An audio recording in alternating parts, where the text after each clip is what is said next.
defense. Subhanallah, nak cakap macam mana, dia bukan sedikit banyak membantu. Allah, I tak tahu nak terangkan macam mana, tapi I punya sakit tu macam mana nak cerita. Mula-mula dia sakit badan tau. Badan ni sakit. Segala urat saraf kat badan ni sakit.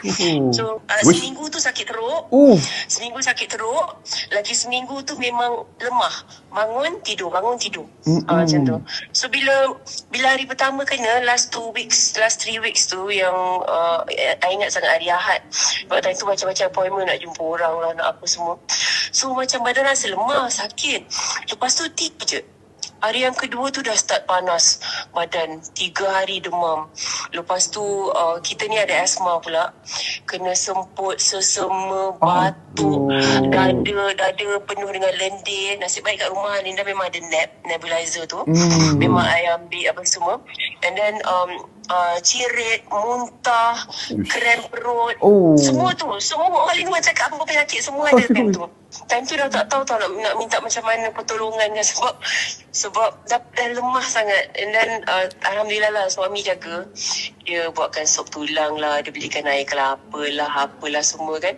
4 hari tak makan Pak Nil, doktor. Doktor pun adalah bagi ubat, antibiotik apa semua kan. Lepas dah makan ubat tu macam masih lemah. So tanyalah dengan doktor, cakap, doktor kenapa I still feel weak? Dia cakap kan, macam lemah dia. Pak Nil tahu tak, bangun makan, tidur. Lepas tu suami kejut yang makan, cubalah nak buat kerja rumah, kau nak bersihkan rumah, tak boleh, tidur. Jadi I punya aktiviti tu tidur, bangun untuk makan, tidur, bangun untuk makan. Mana yang terlarat nak bangun untuk solat tu, solat lah time tu. Tak terlarat, tidur je terus. Lemah sangat badan. And then scroll lah. Ni kisah Pak Nil pula masuk.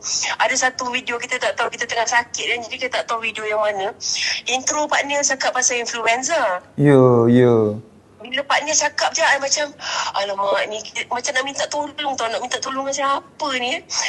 Message Pak Nil, cerita sikit Pak Nil, apa benda tu, defense tu apa, kalau nak pergi beli yang macam mana, color apa, botol nak tanya semua.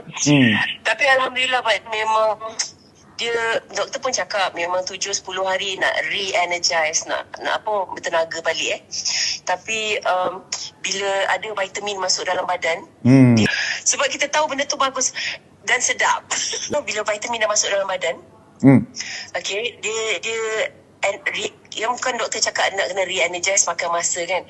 Tapi I rasa cepat, laju. Alhamdulillah